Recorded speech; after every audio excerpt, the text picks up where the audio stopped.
दोस्तों नमस्कार, मैं जगन्नाथ गौतम सियासत हिंदुस्तान यूट्यूब चैनल पर आपका स्वागत है। दोस्तों, देश के कोने कोने में इस बात पर चर्चा हो रही है कि देश के दिल्ली में इतना बड़ा आतंकी हमला केंद्र सरकार की नाक के नीचे, और जहां देश के गृह मंत्री बैठते हैं उनकी नाक के नीचे इतना बड़ा हमला हो गया, जिसमें बताया जा रहा है अब तक की सूचना के अनुसार 13 नागरिकों की जान चली गई है। 2 दर्जन से ज़्यादा लोग गंभीर रूप से घायल हैं। ये आतंकी हमला बहुत बड़ा हमला है, दिल्ली में हमला है।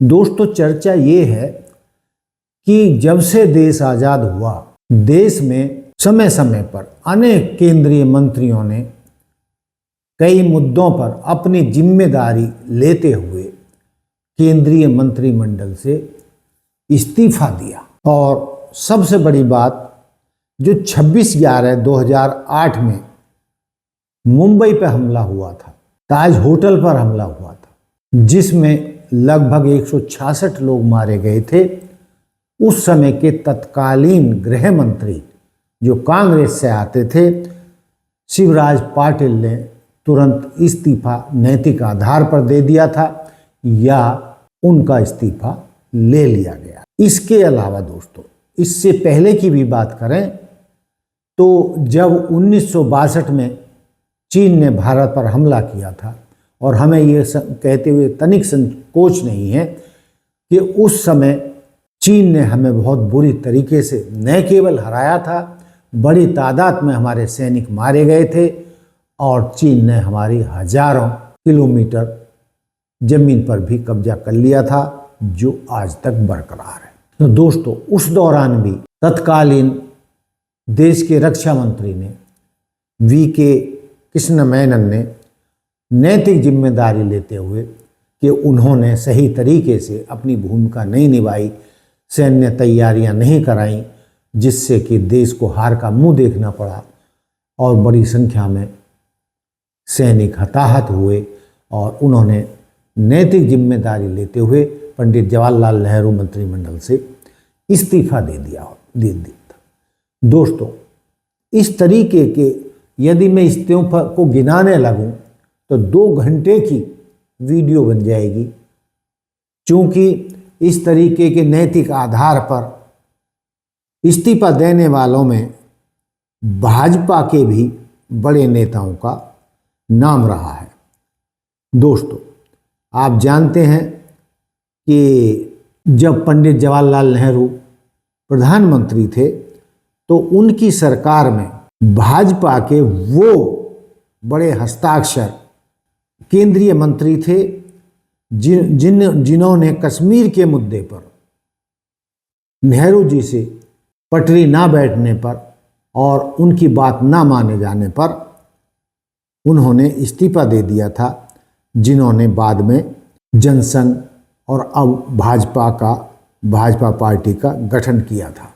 मेरा कहने का मतलब ये है कि ये एक लंबी परंपरा रही है कि अपने कार्यकाल में कोई भी बड़ी घटना होने पर इस्तीफे नैतिक आधार पर दिए जाते रहे हैं।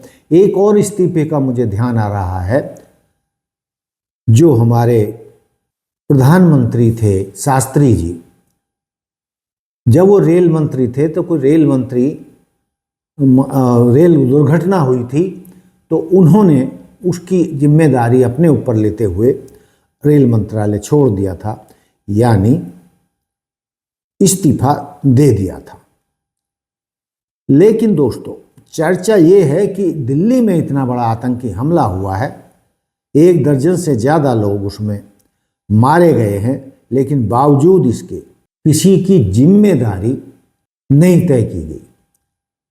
और यूपीए सरकार में जिस तरीके से शिवराज पाटिल ने गृह मंत्री रहते हुए अपना इस्तीफा दिया था, तो लोग खुसर पुसर कर रहे राजनीतिक गलियारों में ये चर्चा है कि जब कांग्रेस का मंत्री शिवराज पाटिल अपनी जिम्मेदारी ओढ़ते हुए गृह मंत्री पद त्याग सकता है और तत्कालीन रेल मंत्री शास्त्री जी त्यागपत्र दे सकते हैं, तो वर्तमान में जो सरकार है और उसमें जो गृह मंत्री हैं उनको क्या इस्तीफा नहीं देना चाहिए?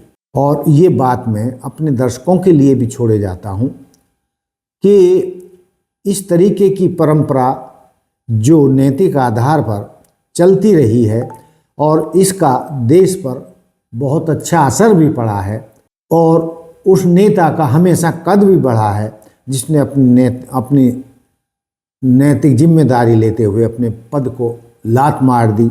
लेकिन दोस्तों, जो वर्तमान सरकार है इस पर जो है कोई असर नहीं हो रहा है, कोई चर्चा तक नहीं है। तो आप क्या कहेंगे? क्या अमित शाह जी को इस्तीफा देना चाहिए? जिस तरीके से ये घटना हुई है ये एनडीए सरकार के मुंह पर बड़ा तमाचा है, काला धब्बा है। लेकिन दोस्तों, आप क्या करिएगा? कई लोग तो ये कह रहे हैं, विपक्ष के नेताओं का ये मानना है कि इस सरकार में और इस सरकार में जो मंत्री हैं उनमें नेता ना पार्टी में कोई नैतिकता है और ना ही मंत्रियों में नैतिकता है। तो जब नैतिकता बची ही नहीं है तो ये क्यों इस्तीफा देने लगे? उनको कुर्सी प्यारी है, कुर्सी हर कीमत पर चाहिए। वो कुर्सी को कैसे त्याग दे?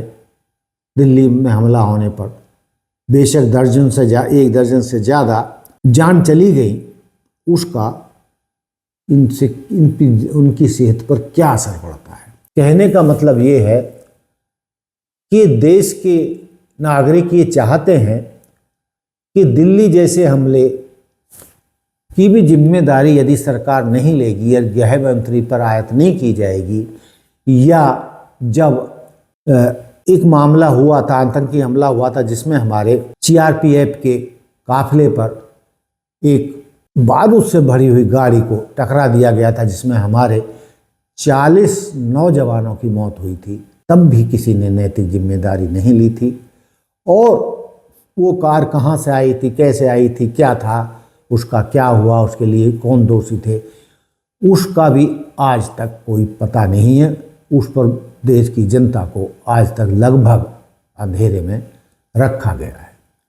तो मेरा इस मुद्दे में ये सब कहने का मतलब यही था कि इस सरकार में क्या नैतिकता नहीं बची है? क्या भाजपा सरकार में नैतिकता नहीं बची है? क्या दिल्ली में जो आतंकी हमला हुआ है इस पर क्या गृह मंत्री को इस्तीफा नहीं देना चाहिए था और अपनी जिम्मेदारी स्वीकार नहीं करनी चाहिए थी? लेकिन इस्तीफा तो देना दूर, कहीं जिम्मेदारी लेने तक की बात नहीं हो रही है और लीपापोती की जा रही है।